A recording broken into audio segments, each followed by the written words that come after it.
बिस्मिल्लाहिर्रहमानिर्रहीम। ये आज मेरा दूसरा वीलॉग है इज़राइल ईरान की सिचुएशन पर। अगर आपने सही कॉन्टेक्स्ट समझना है तो एक दफ़ा पहले वाला वीलॉग ज़रूर देख लीजिएगा। आज के वीलॉग में हम ये देखते हैं कि ये जो ईरान और इज़राइल की जंग है, ये कोई आइसोलेटेड इवेंट नहीं है। ये ऐसे नहीं है कि एक दिन कोई इवेंट हो गया और उसकी वजह से ही जंग लगी।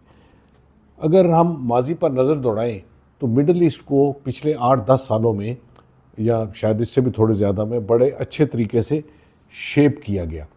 इस शेप में लीडरशिप थी अमेरिका की, और इस शेपिंग में इज़राइल को as a work horse use किया गया, और ये एक बड़ा लॉन्ग टर्म प्लान नज़र आता है।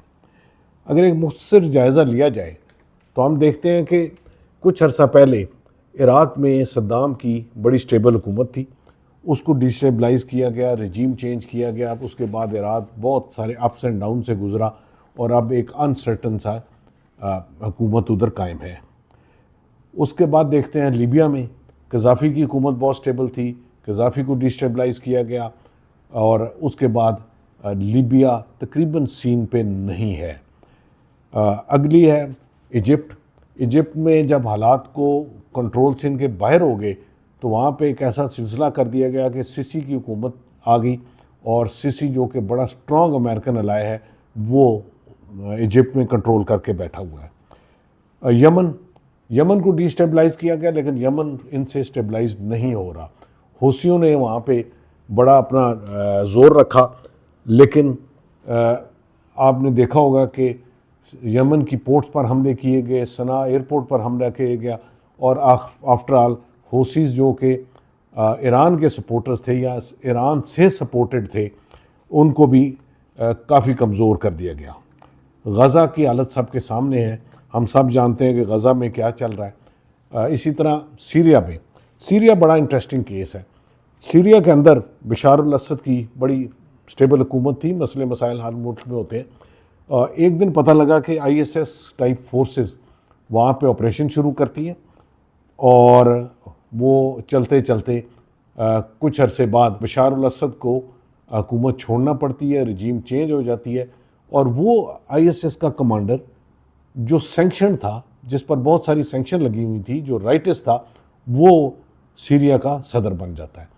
और फिर हालात देखिए कि कुछ अरसे बाद, अभी चंद हफ्ते पहले, उसी बंदे को जिस पर सारी दुनिया ने सैंक्शंस लगाई हुई थी, जो ISS का कमांडर था, जो there was a bad man in the region, वो प्रेसिडेंट ट्रंप के साथ खड़ा नज़र आता है।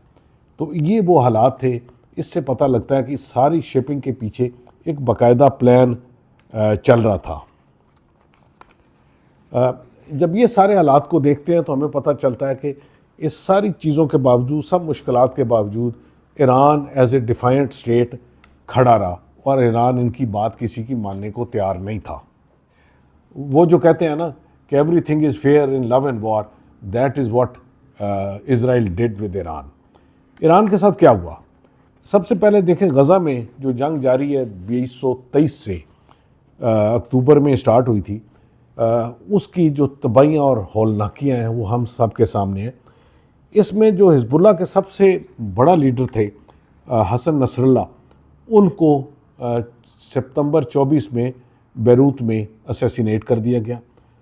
उसके बाद एक और लीडर थे, आपने नाम सुना होगा, यहया सिनवार का, उन्हें अक्टूबर 24 में तेहरान में असैसिनेट कर दिया गया।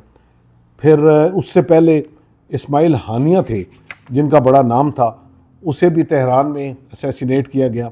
कासिम सुलेमानी को उससे पहले 2020 में इराक़ में एक मिज़ाइल के ज़रिए शहीद कर दिया गया था।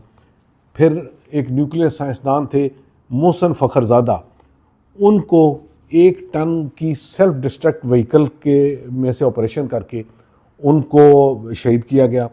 इसके अलावा एक इनके कमांडर थे कुद्स फोर्स के, जो लीबिया और सीरिया में कुद्स फोर्स के कमांडर थे, उनका नाम था मोहम्मद जाहिदी।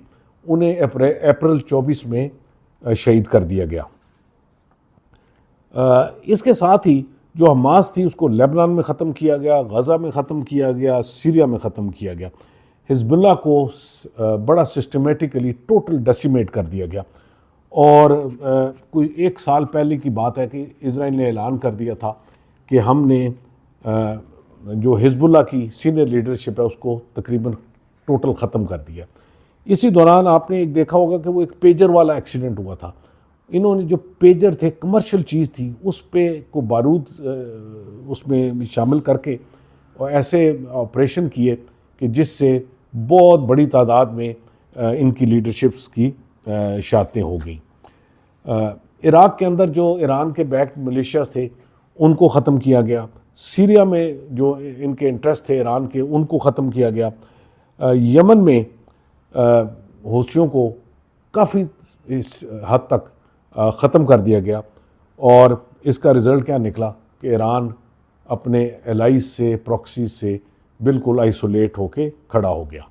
अब देखते हैं कि इस वक्त इस मतलब है कि इस जंग शुरू होने से पहले ईरान की क्या सिचुएशन थी। ईरान काफ़ी हद तक कमज़ोर हो चुका था, इसके अंदर इंटरनल फ्रैक्चर्स थे, क्रैक्स थे, इफ़ेक्ट्स जो थे इकोनॉमिक आइसोलेशन के, इकोनॉमिक सैंक्शन के, वो बड़े विजिबल हो रहे थे। सोसाइटी के कुछ सेगमेंट्स के अंदर रेस्टलेसनेस पाई जा रही थी और एजेंट्स की और जासूसों की भरमार थी ईरानी सोसाइटी के अंदर। इस मौके पर इज़राइल ने जब सारी शेप हो चुकी थी एनवायरनमेंट, ईरान पर हमला किया। उसके क्या मकासद हैं जो अभी तक समझ आ रहे हैं, उसमें एक मकसद तो है कि इसकी न्यूक्लियर कैपेबिलिटी को ख़त्म करना। इसके अलावा इनकी कोशिश रिजीम चेंज की भी मौजूद है, इसका भी जिक्र बार बार बीच में सुना जा रहा है। इनकी ये भी कोशिश होगी कि अगले दिनों में ईरान को ऐसी सख्त सैंक्शन का सामना करना पड़े कि ईरान दोबारा अपने पाँव पर खड़ा ना हो सके। क्या ये ईरान की स्टेट का कोलैप्स चाहते हैं? मुमकिन है और मुमकिन नहीं भी है, लेकिन इस वक्त जो सिचुएशन है वो बहुत सारे सवालात खड़े करते हैं जिनके जवाब फ़िलहाल सरेदस्त हमारे पास नहीं है। आगे चंद दिन और देखना पड़ेगा कि हालात किस रुख जाते हैं, ईरान किस तरह मुकाबला करता है। आज तक के हालात में तो ईरान ने बड़ी हिम्मत से मुकाबला किया, लेकिन ईरान की ऑप्शंस हर गुज़रते हुए दिन के साथ लिमिट होती जा रही हैं और हम उम्मीद करते हैं कि ये जंग और ये तबाही जितनी जल्दी किसी एंड पर आ जाए, सबके लिए बेहतर है।